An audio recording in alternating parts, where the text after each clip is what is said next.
So this is Andy Schumann from at Gizmos. I have the honor and privilege of speaking with Dr. Barbara Howard today.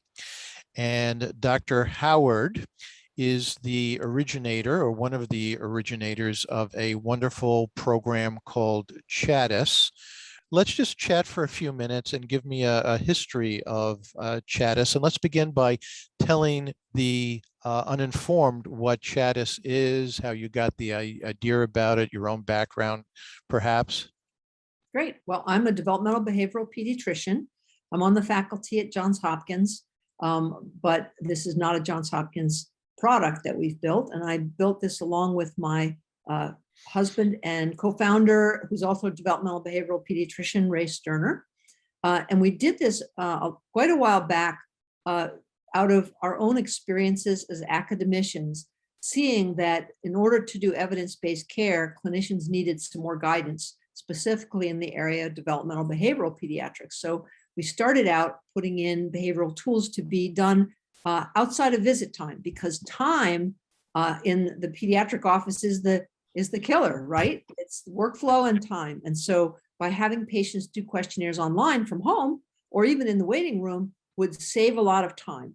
Then in addition to that, clinicians in general weren't aware of what the best tools were, and we certainly were. So we made it easier for them by selecting the best tools available. And that now includes a lot of open source tools and even some proprietary tools of publishing companies, so that the results all come together. We call Chadis a clinical process support system because it's not just questionnaires. So there are questionnaires, but then the results are all scored. There are graphic displays and decision support for the clinician on the spot to help them interpret the results. And then afterwards, there are resources that can be automatically assigned to patients in individual care portals, including separate ones for the teen. So it really covers all aspects of care. And our most recent innovation is actually a refer link that allows an instant referral, giving verbal or written consent for the agency to contact the patient, as well as share data, as well as sharing a report from Chadis, as well as providing an SMS message to the patient a month later to see if they actually made it to their appointment and if it met their needs. So we're truly trying to close the circle on making all the tools that are needed for complete care available. That's wonderful, Barbara. So again, when did it start? How long has been Chadis in operation? Well, we've been in operation since 2001. And while that's a long time ago, I want to point out that we've actually had multiple grants from the federal government to build it. And so the first decade of Chadis was actually doing research to validate new tools and to build the platform. And we were fortunate to be able to do that. We've had over $26 million over those years in federal funding to develop and provide the evidence base for our tools. That's wonderful. And I wrote a brief article about Chadis several years ago. And if I recall, at that time, you had thousands of participating pediatricians. What are you up to now? Well, we're at over 5,000 clinicians in 47 states and 10 countries. Okay. We just signed on with all 4 of the children's hospitals in Quebec, for example. So we're moving from just solo and small practices all the way up to networks and hospital systems. And the real advantage for clinically integrated networks and accountable care organizations is that by having patient-generated health data, which is what it's called when patients submit questionnaire results, that are uniform across a system, it's possible to demonstrate quality care. We support this with MOC4 programs with no chart review required, I might add. And then that data helps networks negotiate for better payment from insurance companies. So we have become important for the data as an aggregation of data, not just for the information needed for care. Okay, that's terrific. So before we proceed, and I know you're going to give us a brief presentation and overview of the Chadis program, you mentioned agency support. So agencies in terms of psychologists or developmental pediatricians. I just wanted to find out more about that. Right. Actually, even though we're pediatricians and we love pediatricians, and that's why we were serving them primarily, The reason we changed our name from Total Child Health to Chadis Inc. is because we have a great array of adult tools and a great array of mental health tools, actually probably the best library of mental health tools for both child and adult mental health. So Chadis is really perfect for integrated behavioral health. And that's the reason for the name change and why it's being used by psychology departments, child psychiatry departments, as well as developmental behavioral and neurodevelopmental pediatricians. Okay. And what role has the pandemic played in the evolution of Chadis, if any? Because as a pediatrician, mental health is rampant. It's getting worse during the pandemic. There is a paucity of mental health providers. So, very often pediatricians are kind of pushed into a position where we need to treat kids with medication, sometimes with varying degrees of comfort. So what has the role of the pandemic been in your evolution? Well, I think one of the things that's, and you're exactly right, that it's increased mental health problems in children. But the other thing that's happened is that it's focused on remote care for all kinds of conditions. So one thing I didn't mention yet is that we learned early on that pediatricians don't want one system to do their ADHD care and a different one for maternal depression and a different one for asthma. So we now have over 1,000 questionnaires that cover all aspects of healthcare, not just developmental behavioral care. And that's been particularly important during the pandemic because so many people have changed over to telehealth. And you know what? I don't think we're going to go back from having a large amount of care done by telehealth because it's so much more convenient for both the patients and the clinicians to be able to do visits remotely. Chadis is perfect for that because the questionnaires can be done online. The display of results can be shown on a Zoom, and the patients can get their educational handouts and resources, and even their care plans, such as an asthma care plan or a depression care plan, can be all viewed immediately from home. So, and those referrals can be done by home, including the consent. So it really makes it possible to do the remote care with, except for the physical examination. And, I do miss out on seeing patients in person, of course. I'm not saying it's exactly the same experience, but under the circumstances, it's really a great adjunct that we think will continue to be used that way. Okay, so let's proceed with your walkthrough, and you're going to share some slides with us, I understand.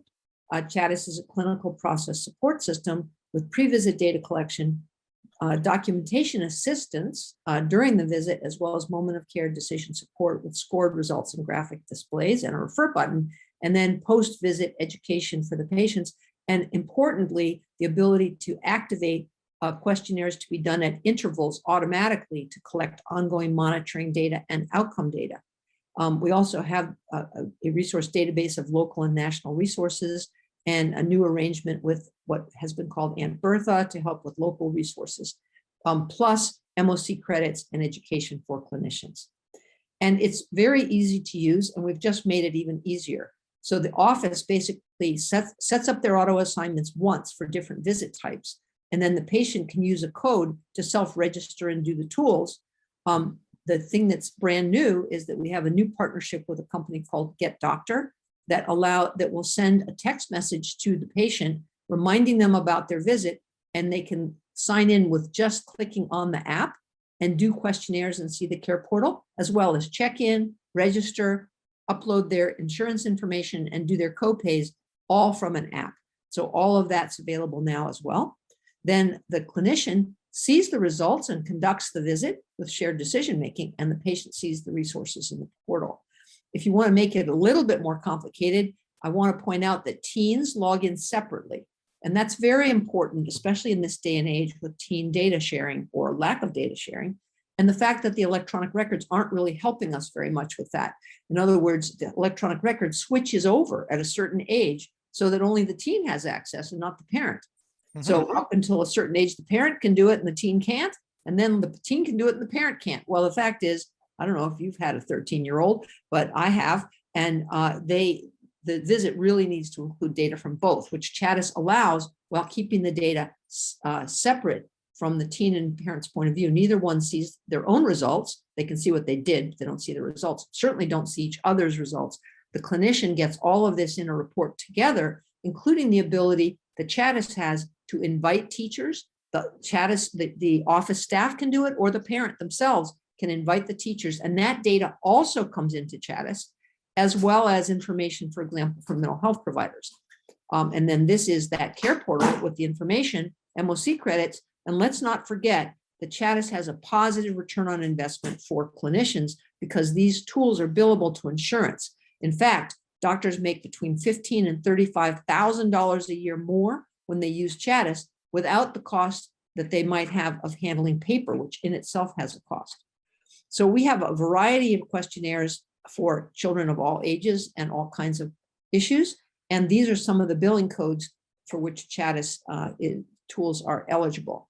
So Chadis can be done on any kind of internet connected device, and it doesn't have to be an iPad. Any simple tablet device will work. But I think the most important thing is that it works on a smartphone, which is the way a lot of people actually conduct their internet life these days. And the patient can choose what language they want to do it in. Now, everything in Chadis is in English, Spanish, and French. The reason it's in French is because of our work in Quebec. But the patient does it in their own language, but the doctor sees the results in English. And we think that's really important because we want the patient to be comfortable with the questions, but we want the doctor to be comfortable with the answers. And so that's something we've done. And it looks sort of like this, looks like the original questionnaire. They simply check the radio buttons. And we have over 1,000 tools now, including all of the basic tools you would use for pediatric and for adult healthcare as well. This is an example of how it looks for the doctor. They see the patient's chief concerns at the top. They see the questionnaires that were done, whatever number they had assigned, flags for significant results, a little brief view of whether it's a pass or a fail, and the ability to preview the actual questions that were asked and answers that were given in each case, because often the doctor wants to go into some more depth about it, not just look at the pass, fail. And one of the things that we're very proud of is making autism screening, improving autism screening. So most people in the world use the MChat. It has a lot of weaknesses, especially at the youngest ages of 18 months when autism is just emerging. But the authors of the MChat say that they highly recommend that you do the MChat follow-up. Well, Chadis has automated this 26-page algorithm so that you can just click this link. This is the doctor clicking the link, and it tells you the questions to ask and records your answers and rescores in the background so that you can complete the MChat follow-up in about 1 to 2 minutes, because you're only having to ask certain questions, and it shows you whether it's a pass or a fail. That reduces the over-referral rate by about 90%. The other thing that's coming soon is that we have just gotten a follow-on grant for autism screening using machine learning tool that we've developed. Oh, that's wonderful. Right, which actually will be a similar number of questions and is about 3 times more accurate than the MChat at 18 months. So we're very excited about that. It won't be available for a little while, but stay tuned because I think it's going to revolutionize the 18-month checkup accuracy, which is going to be very helpful. Is that being studied now, Barbara? That's AI and machine learning is a particular interest of mine. Yes. So is it being studied presently? Oh, well, we've already done it actually. And what we have to do now is simply to program the combined tool. So what we did in the study was to have parents do a regular autism screen and then several other tools. And then we looked at what the item combinations were that were most effective using card analysis and random forest and things that you know the names for that I don't know the names for. But basically we have our chief data scientist has created the tool. We just now have to program it and retest it as an intact tool because it was developed using individual tools. Has that been published, Barbara? Out soon. Soon, okay. On it right now, publication. And just for my own curiosity, you may or may not be familiar with Cognoa that developed a AI tool that involved questionnaires for parents, pediatricians, and videos. Yes. Does your system involve videos or is it pure questionnaire based? No, this is questionnaire based, which is great because it doesn't require any extra training for the clinician or really any extra work during the visit. It's actually going to be specifically better at 18 months. So Cognoa was developed for children a mixture of ages.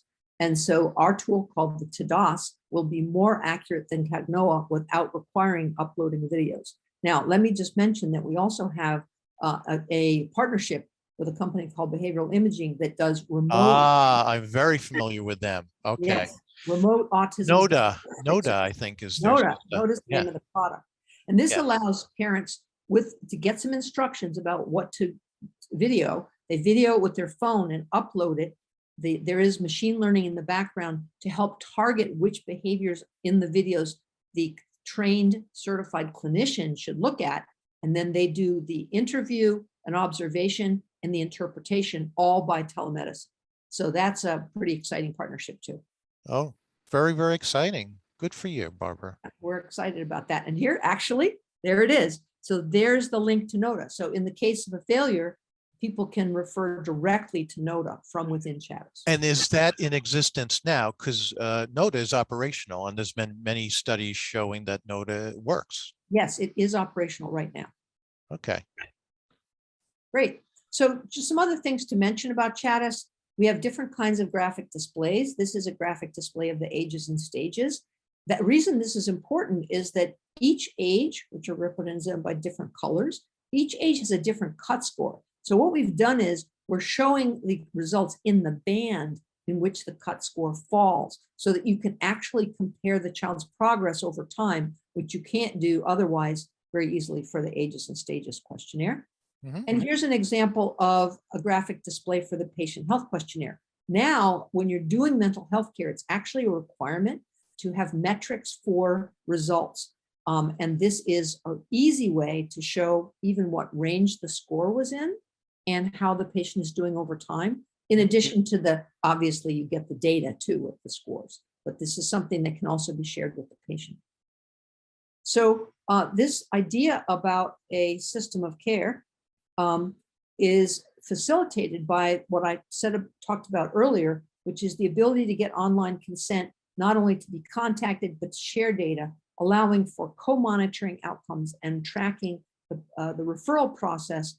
It provides just the kind of documentation you need for patient-centered medical home and for having a system of care. So we're excited about that. And this is a slide of the Memory Book Care Portal. Now, the care portal is the individual web page that each patient gets, separate for teens and parents.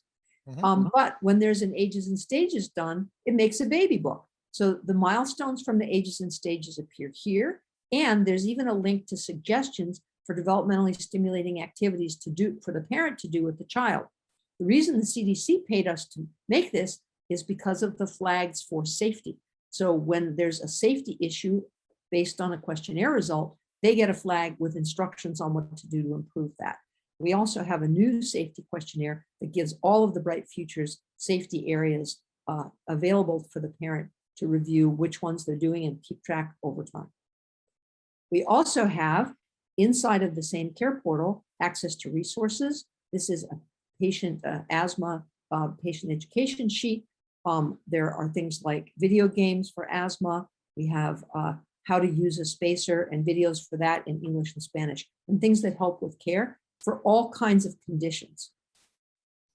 And then after the visit, there are tracking reports and registries available to the clinician along with those MOC4 programs. So each MOC4 program gets you 25 MOC credits. These can actually be cashed in with the American Medical Association for 60 CME credits. So people can really get their CME done with their own patients in a very efficient way. Mm-hmm. We've built a monitoring dashboard, and we also have e-chapters and videos, as well as practice guidelines from national organizations and links to the National Library of Medicine. So all of that's available to the clinician at any time. That's a lot of stuff, Barbara. Mm-hmm. Yep. This is an example of the registry and some of the tracking we can do. So we have always had tools for teens, but we've been developing some important new functionality to help in optimizing the care of teens under the guise of one project for helping pediatricians do evidence-based care for depression, because that's the recommendation now by the GLAD PC guidelines that for mild and even cases of moderate depression, that it should be the primary care provider doing the care. And also for substance use prevention and care, which of course is in the wheelhouse of the pediatrician as well. So one of the things that we think is an important part of working with teens is to identify their strengths and goals and encourage those. This increases your rapport with the teen, it increases your credibility, and also provides a counterpoint when you have to talk about some tough stuff of encouraging them to abstain or reduce substance use or to accept referral or care for depression.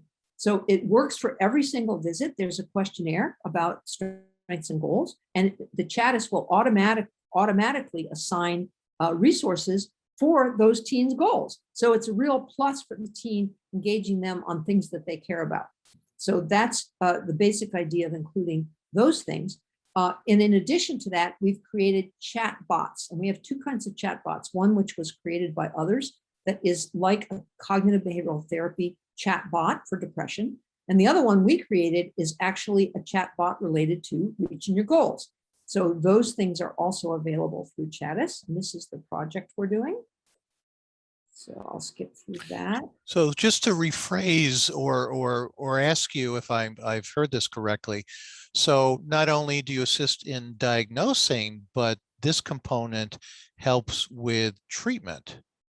Absolutely. And the way we do that, and I think that this is actually the future of medicine, and I apologize for fumbling around here on getting the right video, the right thing for you. Maybe I will switch to.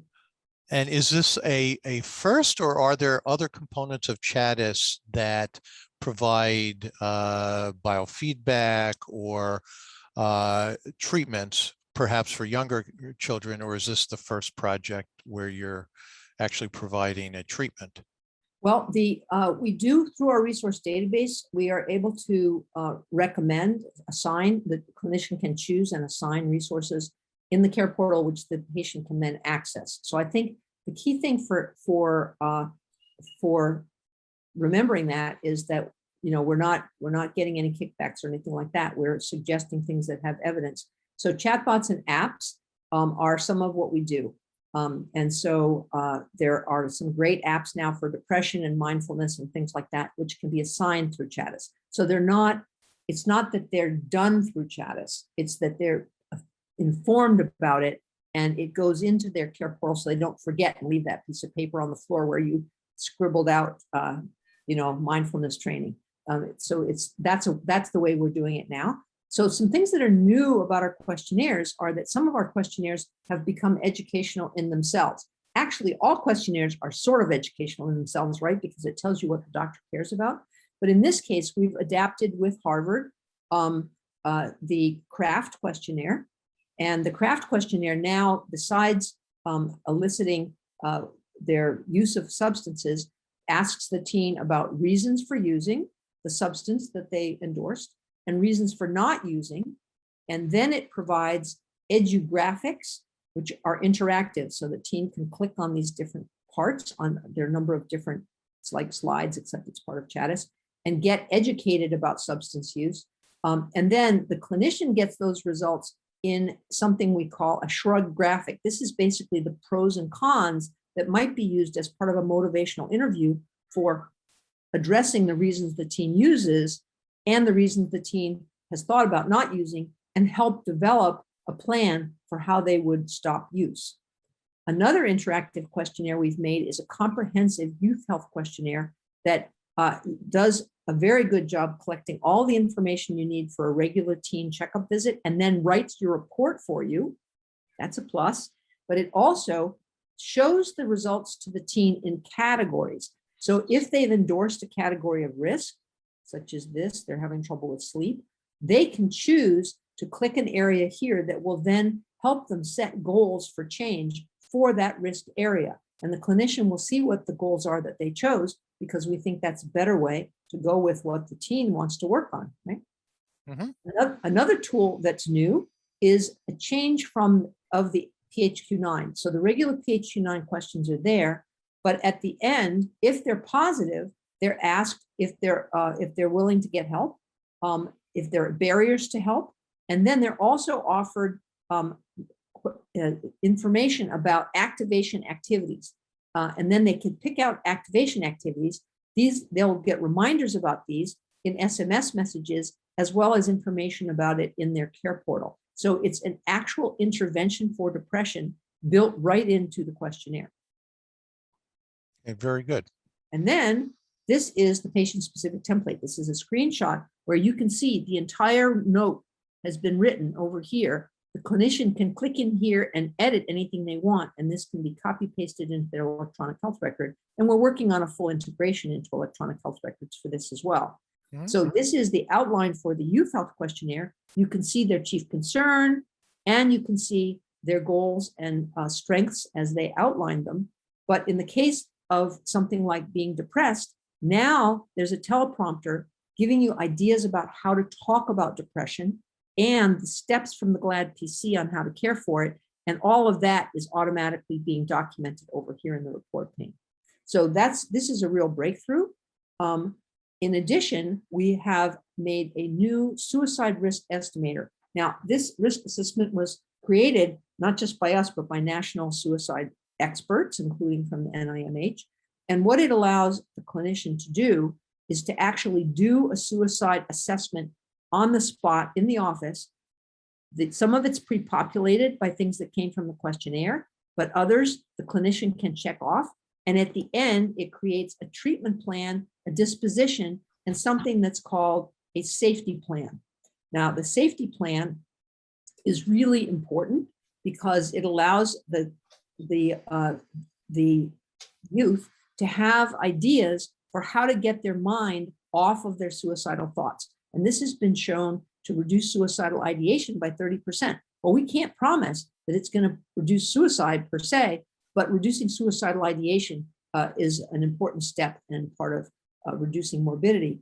And all of that forms a documentation for the note automatically. So those are some of the things I wanted to highlight for you. So thank you very much, Dr. Barbara Howard, for creating Chadis and agreeing to present the program and discuss many of the new exciting innovations that are either now available or soon to come our way. So thank you very much. You're welcome.